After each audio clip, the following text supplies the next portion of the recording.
Hey everyone, so today we're going to be doing the top 10 players in the NBA this season. Now this list is basically just who I think are the top 10 best players in the league, not necessarily a top 10 list for MVP. I'm not including guys like Steph Curry who have missed most of the season, or obviously guys like Kevin Durant who missed the entire season. So, let's just get started.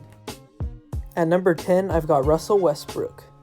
Russell Westbrook has been on a tear this season, especially since January, where he's been, in my opinion, the best player on the Rockets. His efficiency has been much better since the Rockets decided to basically just get rid of their big man and have Westbrook unleashed towards the basket. That, plus the fact that he had just come off averaging a triple-double for 3 straight seasons, is why he makes my list ahead of guys like Paul George. At 9 on my list, I've got Nikola Jokic. Jokic got off to a slow start this season, even admitting that he started off the year 20 pounds overweight. But he's since worked himself back into shape, and he's the same old Jokic from last season. He's currently got the Nuggets at the 3rd seed in the West, ahead of more talented teams like the Rockets and the Jazz. Jokic might just be the best passing big man in history, and he can score too.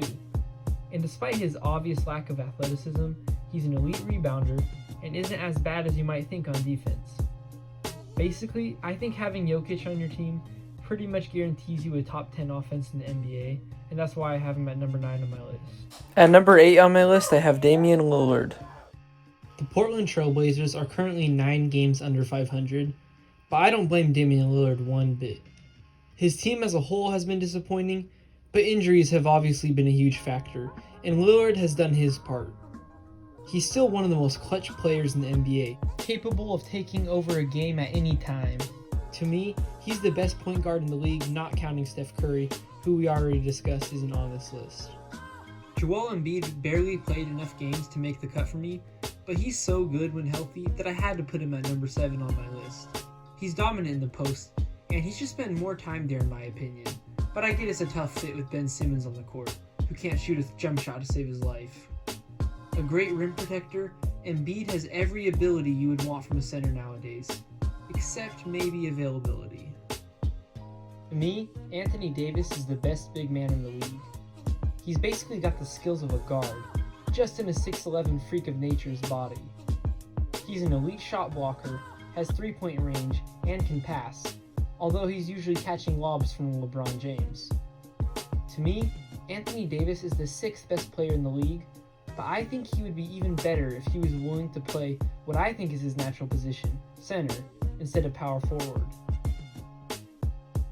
James Harden is averaging 34 points a game this season, and he's no doubt one of the most prolific scorers in league history. You can hate the way he gets his points, which I do by the way, but objectively, it takes a whole lot of skill to do what he has been doing the past few years.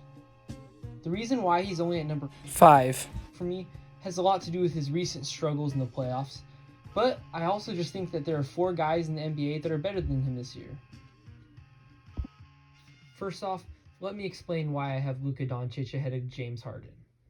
When comparing their games to each other, yes, Harden is a slightly better scorer, but Luca is a better passer, definitely a better rebounder, and I'd say they are very close to each other on defense.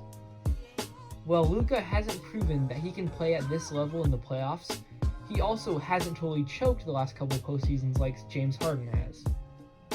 I'm not grading on a curve, but the fact that Luca is as good as he is at this young, he just turned 21, is incredible. His court vision is unreal. It's like he's out there playing 2K on the court. He just sees everything going on. I still haven't gotten over the fact that he could have been on the Kings. At number 3, I have Kawhi Leonard. Kawhi Leonard is basically a basketball machine. I will say this whole load management thing does hold him back a little bit for me, but not enough to where I would put him lower than 3rd, obviously.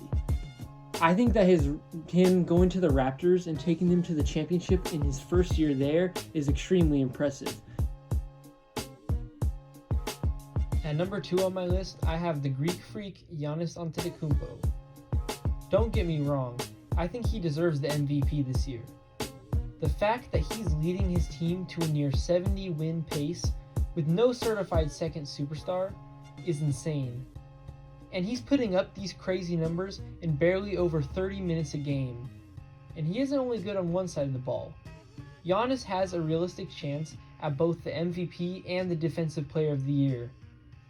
He is truly having one of the greatest regular seasons of all time. And his player efficiency rating of 31.73, which is the second highest in NBA history, backs up that fact. Number 1 is Wilt Chamberlain's 1962-63 season at 31.8, if anybody's wondering. Even though I think that Giannis deserves the MVP this season, I still think LeBron is the best player in the league in terms of pure skill set and impact on his team, because he just has no real weaknesses. He can actually shoot now, he's an all-time level passer, he's an all-time level scorer, he can rebound, and he can even defend at times, even while carrying such a huge load offensively at age 35.